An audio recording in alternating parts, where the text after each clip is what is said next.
Yo, what is going on, guys? It is your boy Nick, coming back again with a brand new video today. Before I get into the video, I want to mention real quick, I am currently sick right now, which is why I'm going to be recording these next few videos using my microphone, because I don't really have enough energy to really just express my voice in front of my other camera. So I'm doing this with my webcam and my microphone. I'm sorry if the energy's kind of low today. I'm sorry if there's lower quality than you guys are used to, but I have to make do with what I got to do, and I have to get a whole bunch of videos recording these next few days. So this is the best I can really do right now, unfortunately.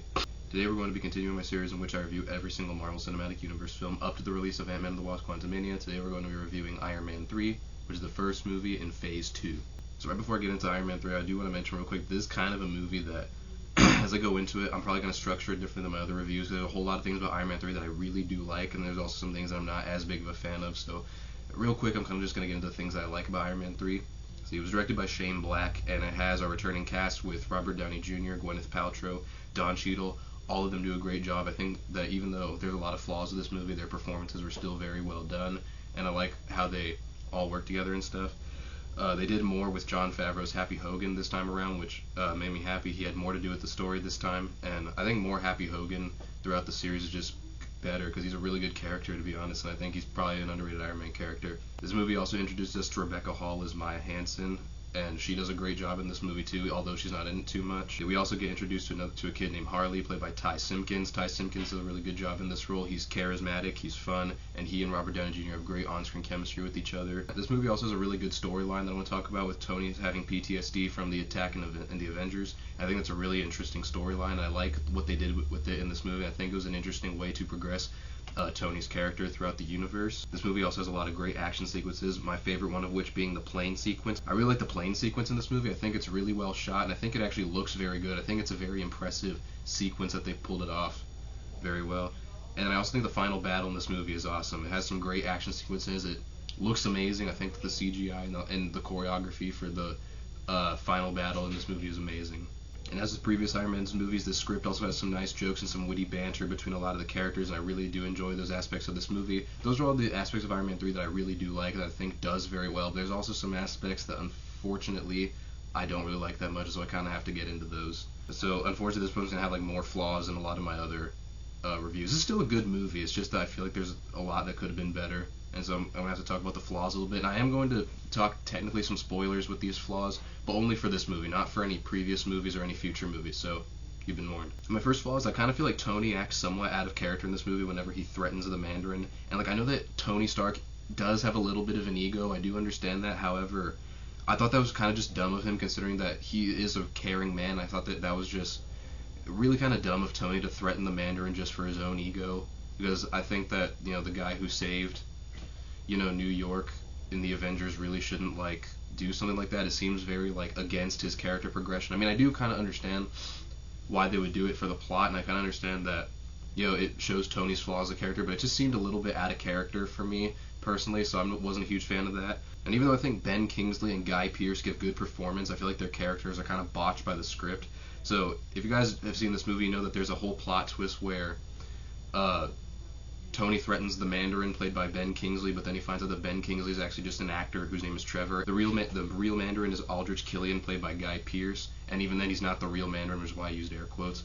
And that was kind of a big issue I had with this movie, because it kind of like hypes you up to see this cool thing go on between Iron Man and the Mandarin, then for it to not even be the real Mandarin, and then for the big person to come after the twist to be even like less exciting than the fake Mandarin is just kind of, it didn't sit right with me. It's kind of disappointing. I mean, I respect the kind of idea that Shane Black was going for with that kind of thing, but I just thought the execution wasn't very well done. I thought that the script could have been better for that. And as I said, even though Ben Kingsley and Guy Pearce give good performances in this movie, I kind of felt like it was kind of a waste of a good actor, not because of their performances, but because more so of the script. I kind of feel like seeing actors that good in a script that's this flawed kind of, I don't know, it doesn't sit right with me, because I do like Ben Kingsley and other stuff. I thought Ben Kingsley was great in Shutter Island, so it kind of hurt me to see him in a movie like this where like he did a good job of his scripted kind of thing. And then especially for Guy Pearce, if you guys have ever seen Christopher Nolan's Memento, that's an amazing film, and Guy Pearce gives a stellar performance in that movie in my opinion. And I really thought it was kind of sad to see actors who are this good be in a movie with a script this flawed, unfortunately, but their performances are still quite good. The another kind of issue that I have with the script is the fact that Killian's motive. I find it to be a bit weird, because like he's hurting the presidents of the United States and Tony's loved ones, and he's also like potentially harming a lot of innocents just because Tony Stark pissed him off in the past. I kind of feel like that's a little bit of a weak motivation. I don't love that. I kind of feel like it kind of just feels like a huge exaggeration of a situation that's not that serious in my opinion. I kind of just think that the writing could have been a little bit better. I mean, I understand like a billionaire pissing you off. However, at the same time, I feel like this was just a really extreme response for Killian to do it, and there's not really a whole lot of like reasoning as to behind why he's going so extreme. So that part kind of it doesn't sit well with me. You know, like as I said with my last thing and my flaws, I can respect what Shane Black was going for, but I didn't feel like it mattered all that much in the grand scheme of the MCU, and I kind of feel like it was just like having like a plot twist there for the sake of having it there. I mean, I can understand what he was going for. I just felt like it wasn't very well executed. There's some good ideas with it.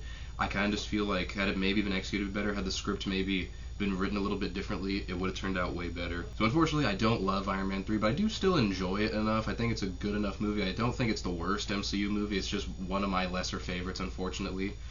And when people talk about comparing this one to Iron Man 2, I can see the arguments about this one being Iron Man 2 on a like structural level, because like this one is not so convoluted like Iron Man 2 was. However, I also feel like there was just some ideas in this one that just were not pulled off the best way. So I mean, personally, I kind of enjoy Iron Man 2 more than Iron Man 3, but I can see the argument as to why someone would like Iron Man 3 more than Iron Man 2. Even with its flaws, I do feel like Iron Man 3 is still a good movie, and I think that it is worth checking out, especially if you're an Iron Man fan. There's a lot of great sequences. I kind of just feel like in the grand scheme of the MCU, this is kind of one of the more forgettable ones, the ones that could have been way better. But with that being said, I'm going to give Iron Man 3 an overall rating of a 7.8 out of 10, and I'm going to give it an overall grade of a B. I was going to give it a B-, but there's a couple things that I thought were really, really good, and I was like, no, I think that's too good to give the movie a B-.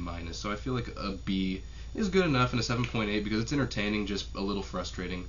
So that was my review of Iron Man 3. I hope you guys enjoyed the video today. I'm sorry that it was a lot more lower quality and lower energy today, but that's just me having to deal with this in the best way that I can. Make sure to hit the like button, hit the subscribe, hit the notification bell, leave a comment down below letting me know what you guys think about Iron Man 3, and tune in for just a few days to see my review of the next movie in the Marvel Cinematic Universe, Thor: The Dark World. That's been it for the video today, guys. I hope you guys enjoyed the video, and yeah, that's been it.